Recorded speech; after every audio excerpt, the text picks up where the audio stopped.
Hey everybody, this is Deb with Truthification Chronicles, and I was going around to the different websites and I came across this one, which is Kevin McCarthy's Republican Leader website. This is not just his personal website or his House website. This is his website as the Republican Leader.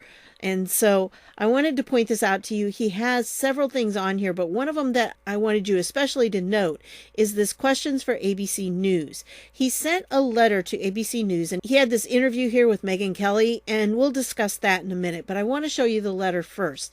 Here's the letter. And it was written on November 17th, and he wrote it to the president of ABC News.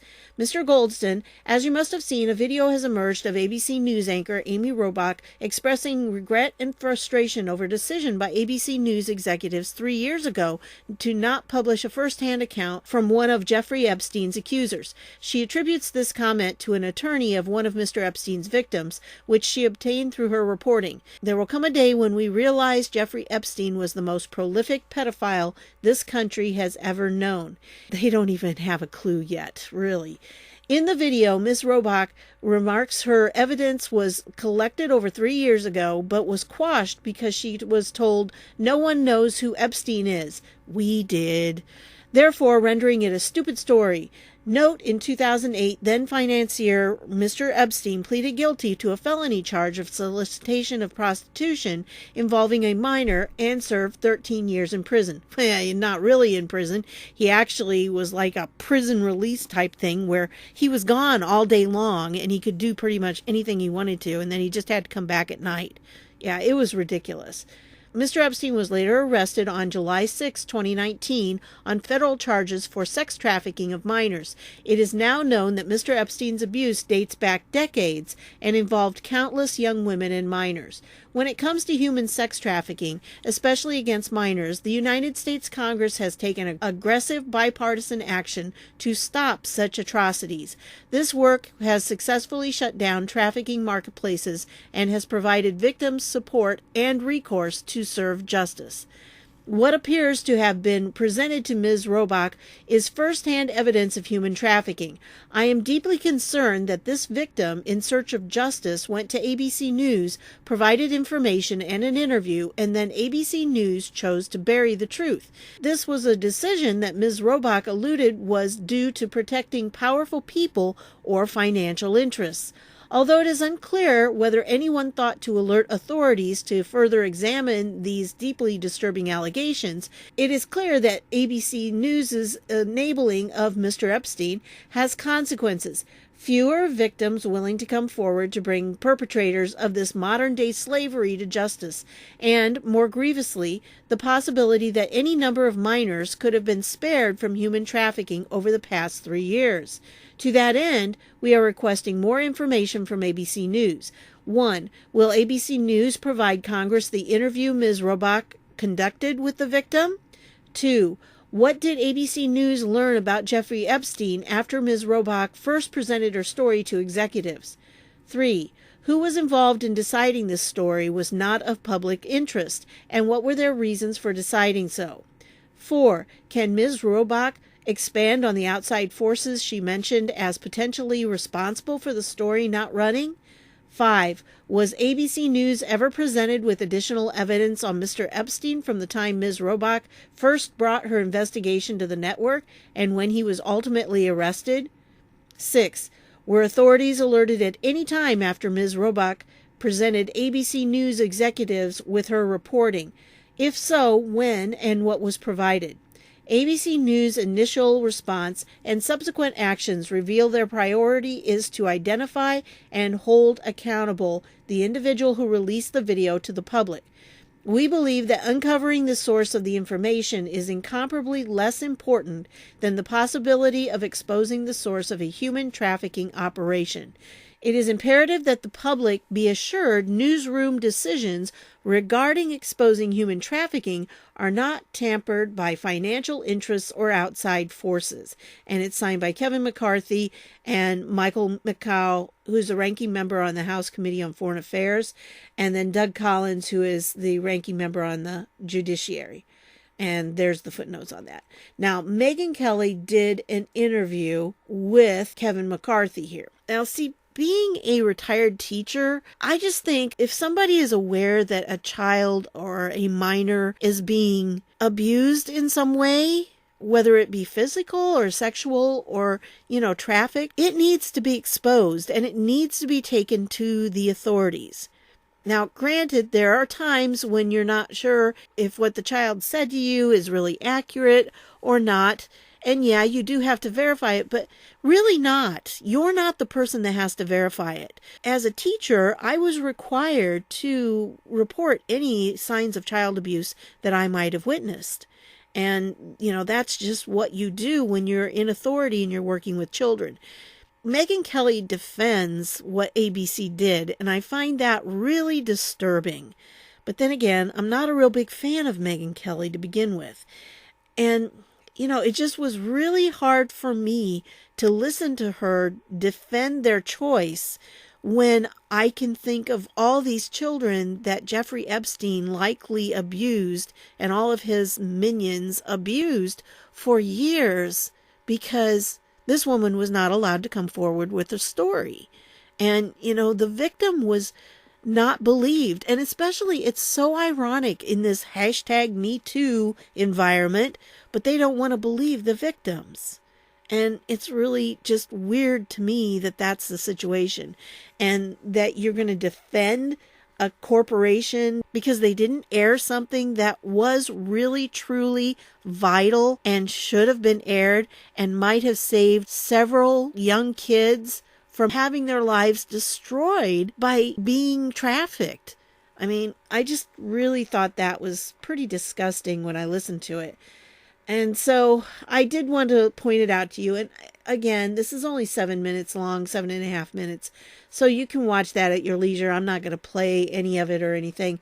It just is kind of hard for me to watch. And yes, it is something I think Congress needs to get into big time. Because a lot of what's going on at the border, the reason they've taken the steps they have, like giving DNA tests and, separating the children, really, it has to do with the whole human trafficking thing. They're trying to protect these kids from being trafficked. And they've saved thousands of kids from being trafficked. And there have been trafficking arrests all over. I mean, if you've been watching the DOJ website, you will see that they have been shutting down trafficking rings all over the country. And, of course, we all know about Backpage.com when that was first shut down back in April of 2018. I mean, that was huge because that was a major site for trafficking. So that really did put a damper on things, but it's still going on. And it's something that I don't think we can sit back and say, well, it'd be nice to know more about it. No, I think they do need to be aggressive about it. And I think that it is a moral question. You have to wonder about any media source that is going to say, oh, well, we just didn't think much of it. Did you report it to the authorities? Because I understand if you don't think there's a reason for it, if you don't have enough sources to back it up, so you don't want to air it, that's one thing. But did you report it to the authorities? And that's what Kevin McCarthy has asked in this letter. Did you report it to the authorities and what was the response? That's very important for them to respond to because you got to wonder, what were they covering up? Were they part of it? Well, my opinion on that. Anyway, I also found this article. Now, I'm going to do a few little snippets I got off of Twitter here. But this one I really wanted to show you because this was published not very long ago. And Bill Barr says he'd take fight to restart federal executions to Supreme Court if needed. Now, you remember a couple months ago, I think it was maybe July, he came out and he said that he wanted to reinstate the federal executions. He's had some backlash for it, but he said he'd be willing to take the administration's fight to restart federal executions to the Supreme Court if necessary.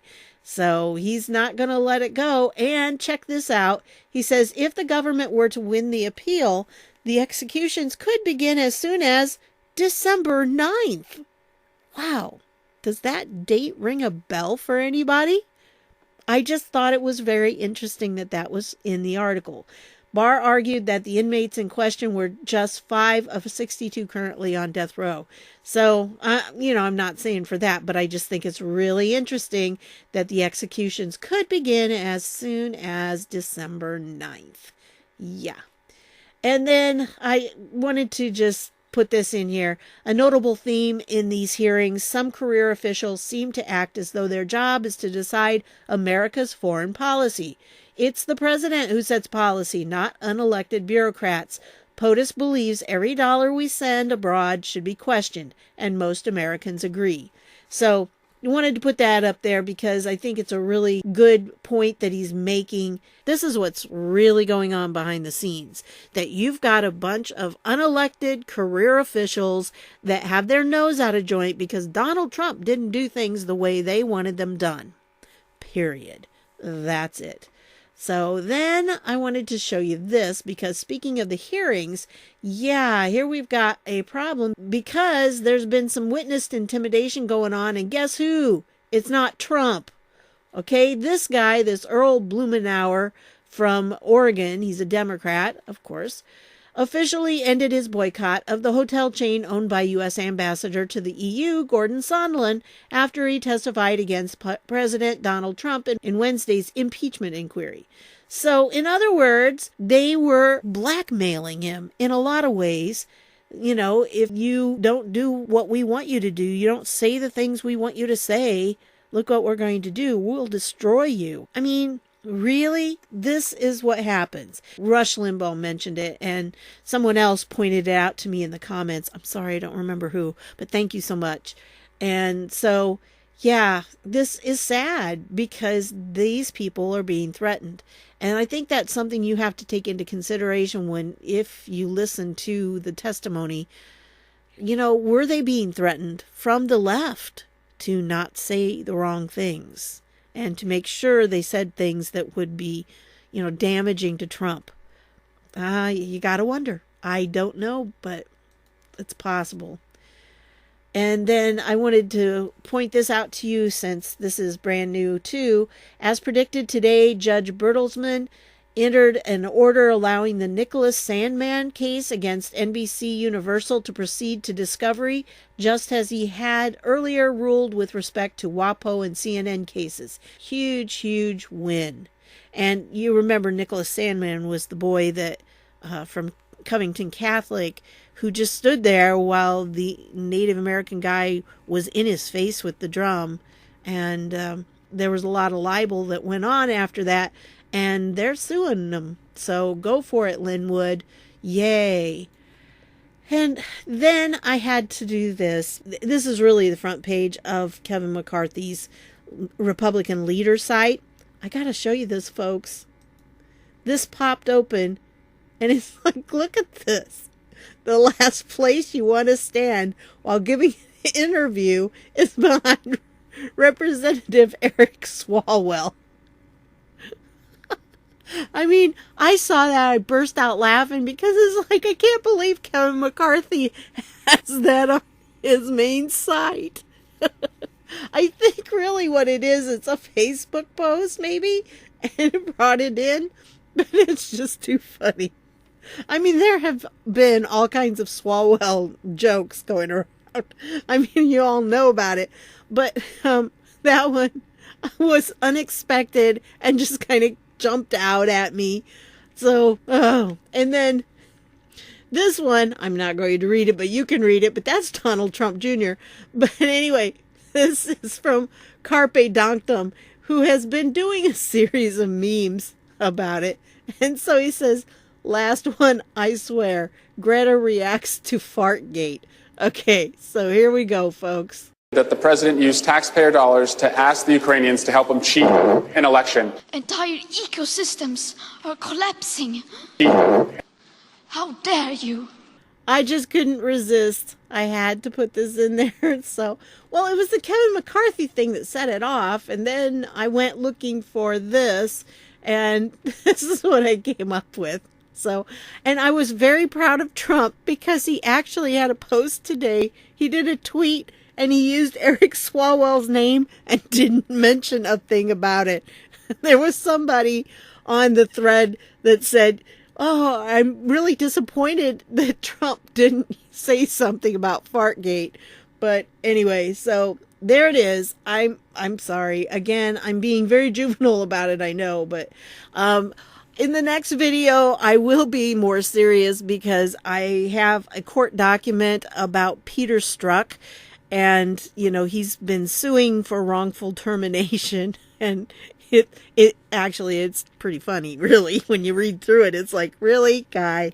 And so it's all the reasons why he was fired. And there's some extra little nuggets in there when it comes to some of the text messages. But I'm not totally finished with reading it. And so I really want to finish reading it before I do a thing on it. So, and I'm kind of tired, and this just seemed appropriate. I got a little giggly on this because it just struck me as funny. So, Carpe Donktum. He does such a great job. So that's what I've got for you on this one. I want to thank you for stopping by, and I'll see y'all later.